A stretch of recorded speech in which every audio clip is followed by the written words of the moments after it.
dans le livre, en effet, c'est qu'il n'y a aucune trace d'aucune propagation depuis le début de cette crise Covid d'une maladie qui aurait laissé des traces. Donc il n'y a pas de propagation visible ni en termes de mortalité, ni en termes d'hospitalisation, on ne voit rien.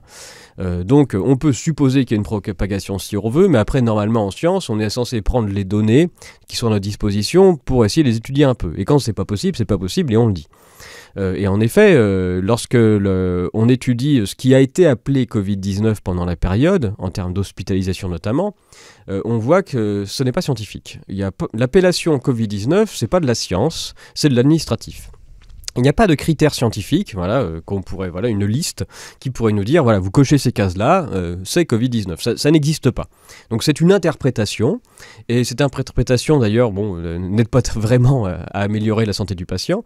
C'est juste une case dont l'administration a besoin pour dire, c'est telle maladie qu'il a, et cette case-là d'ailleurs donne un certain remboursement. Donc c'est de l'administratif, hein. Ça sert à des sous.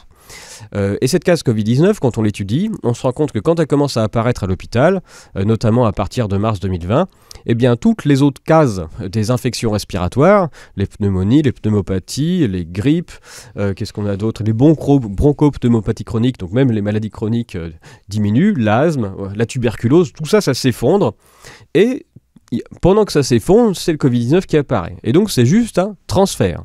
C'est-à-dire que les malades Covid-19 ne sont pas autre chose que les mêmes malades que d'habitude, qui désormais s'appellent Covid-19. Pendant longtemps, on ne voyait plus de ces maladies.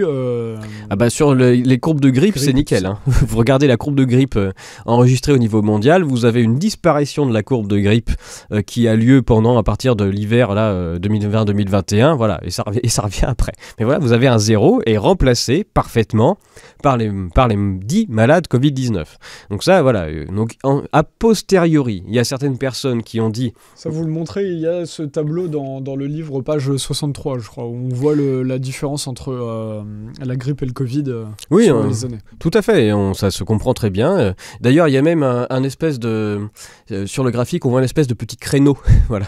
Donc on a une groupe qui monte, qui fait un petit créneau, et ça, le petit créneau, c'est pas naturel, quoi. Il n'y a pas une maladie qui s'arrête, pour faire un petit créneau et se garer correctement pour laisser la place à l'autre. Ça n'existe pas.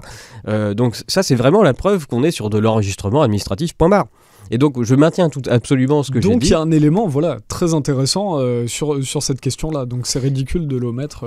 Oui, mais après, je crois, j'ai eu un appel d'un journaliste il y a quelques années qui, sous couvert de vouloir me poser des questions, a passé 1 heure à me hurler au téléphone sans vouloir écouter mes arguments. Je me demande si c'était pas lui. Et donc, il est incapable d'écouter les arguments qu'il y a en face et il préfère mettre la case obscurantiste. Surtout, ne regardez pas ça, ma bonne dame.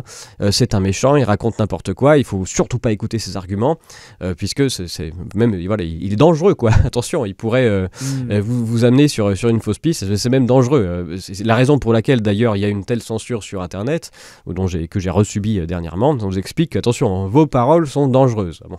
Quand on explique des choses aux gens, ça peut être dangereux, il faut protéger les gens, voilà. Donc les gens sont visiblement trop stupides de façon à faire preuve de discernement. Donc c'est assez intéressant dans une démocratie de dire que les gens sont trop stupides pour faire preuve de discernement en disant qu'on est en démocratie, bref. Et donc il faut les protéger de vos paroles et donc on vous censure. Et c'est ce que Brice Perrier fait, c'est-à-dire ne l'écoutez pas, il est dangereux, bouchez-vous les oreilles et fermez-vous à ses arguments. Là, j'étais assez étonné que